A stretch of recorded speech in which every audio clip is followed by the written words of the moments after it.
Naomba waambie hao kwa dawa ya homa haisumbui. Wapo mali ya mkondo, mlooni, mtakile sana. Kona kabisa. Hiki. Kona watu wa dunia gesi. Hapa sasa Hii kwa niaba nakuja huko sasa wapi Sadadi Kore. Sikia hii waambie hao. yani kangu watambeba hapa. Ila sikumbuki. Ngoja kwa niingie ndani kwa nipumzike kwanza.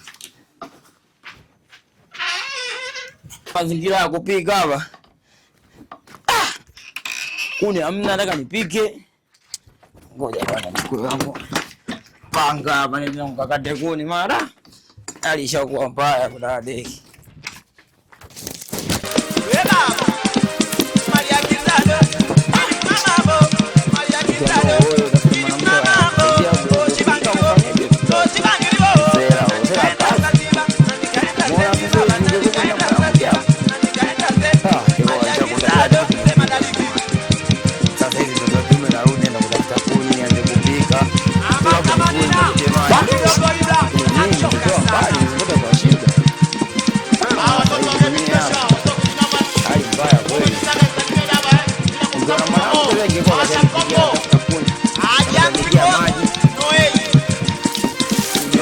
Nikirudi nakuta tu unaoga pale, unakula, unalala.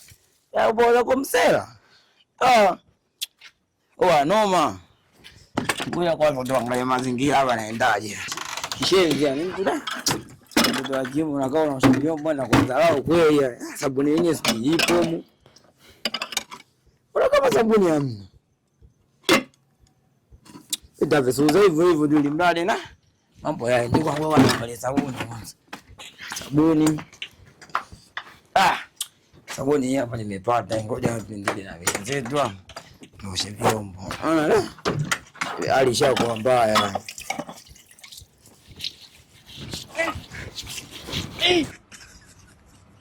Aujourd'hui aussi, c'est un autre jour. Là. Le monde part en couille. Hizi kazi za kina mama ndugu yangu, kuosha vyombo, kufua, kudeki ndani, si kufanya hiki kufanya hiki, ni kazi za kina mama ndugu yangu, hizi hapa tuachie. Kazi ya kina mama ni kivipi? Yaani mtu kuosha vyombo sio kazi ya kina mama? Inabidi tuoe. Inabidi tuoe ndugu yangu, wewe ndugu yangu. Kwenye kuoa hapo hujanishauri kabisa.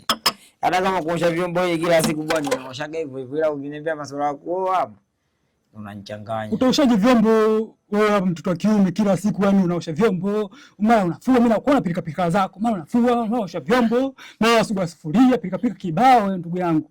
Inabidi wewe ndugu yangu. Ndio harakati hizo, mimi nishazoea vyombo vingi, mbona naosha vitatu viwili, yani sio vingi, yani kuosha ni kawaida tu, nishazoea. Naona simu nguo zangu zenyewe mbili, nikifua kauka kuvae uhakika. Hata kama mbili, wewe ndugu yetu Hamisi kama mtoto mkali mwanangu, vichuchu kozi, fungu kwa mapozi, kitoto kizuri. Nikasema kwa nini hiki kitoto asingekipata ndugu yangu Babugili akioa jamani. Nisema nitamtafuta ili naye nimshauri aoe. Hapo sasa wewe ni kuoa sijui.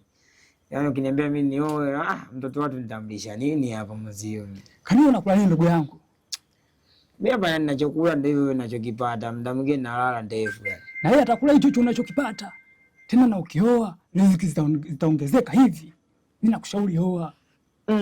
Hapo bwana uongo hapo. Kwa nini uongo hasa? Yaani uongo. Siwezi yani kuoa si mtoto watu yani nitamtesa tu. Mtesa huyu ni shemeji yako hapo. Mbona wewe na mimi tofauti? Wewe una mishe zako kibao, mimi hapa na mishe zangu. Mimi kazi zangu zenyewe unaziona ngumu. Naweza nikazunguka au nikakosa kibarua. Umeona bwana? Ndugu zako si tupo. Sasa hata kama wewe upo babu, wote ananisaidia kila siku. Sio kila siku tunakupa hata mishi mwanangu, leo kuna mishi fulani, njoo tupige. Wewe mtu wa kiume utakataje kazi? Hapo wa changamoto hapo. Mimi sioni kama kuna changamoto ndugu yangu. Mimi nakushauri bwana uoe. Sijui kanitaweza. Kwa hiyo yani hapo point yako ipoje yani? Mimi point yangu nataka twende kijijini. Sawa na kijijini, wao kijijini wamleta mjini hapa. Si matatizo. Matatizo gani hasa? Unawaletea kina Asmani Bakari. Hamna, sio wote. Jamaa ameoa kule kijijini kule. Amemchukua mdada, amekuja naye hapa amekaa. Alipokuja kuwa tu kidogo kataalamu kani mji kaujua. Ni yatu tu. Mimi kule na babu yangu, kwa hiyo tunamwambia babu tunakuja kuoa, tutafutie jiko. Kwa hiyo hata wazee wanajua nyumba gani kama imetulia. Sasa nyumba ya mzee fulani yule, mzee Korongo pale, kuna mtoto mzuri katulia. Kwa hiyo kama hivyo. Kwa hiyo hawezi kutafutia mke ambaye sio. Ila sawa na yake kutafutiwa bwana, kwaga sio nzuri. Mbona bora mwanamke mtafute mwenyewe. Si ndio tukienda kule kama hujamlizia, kunitafuta mwingine mimi kule nyumbani. Wewe unaonaje hilo swala? Hapo mwanangu, hapo itakuwa changamoto hapo, maana mimi napenda wanawake wenye kuna vitu vangu. Kuna wanawake wana vitu vangu, unajua hilo. Sasa ukienda huko na kuchagua mwanamke hana mazingira. Umeona bwana? Na kama unajui kule ndio hivyo vitu vako ndio utavikuta kule ndio chimboni. Kuna watoto wakali, watoto wazuri, na ukiwaleta huko mjini wanapenda kufanya kazi wenzako. Hujaendea hata kutafuta shamba la kodi. Kwa mfano ukitoka hapa sasa mpaka kijijini, kwanza nauli shilingi ngapi? Nauli 50,000 tu ndugu yangu. Nauli 50,000. Kwenda na kurudi. Hiyo nenda irudi, yani mimi jumlisha jumla 50,000. Kwa wote au ndo mtu mmoja? Hiyo wawili hiyo. Wawili. Basi tuanze tukaangalie kama utapata saizi yangu fresh. Ngoja nimwangalie mama nani hapa kwanza. Mama nani? Sisi tunatoka bwana hapa. Na yeye amelala huyu.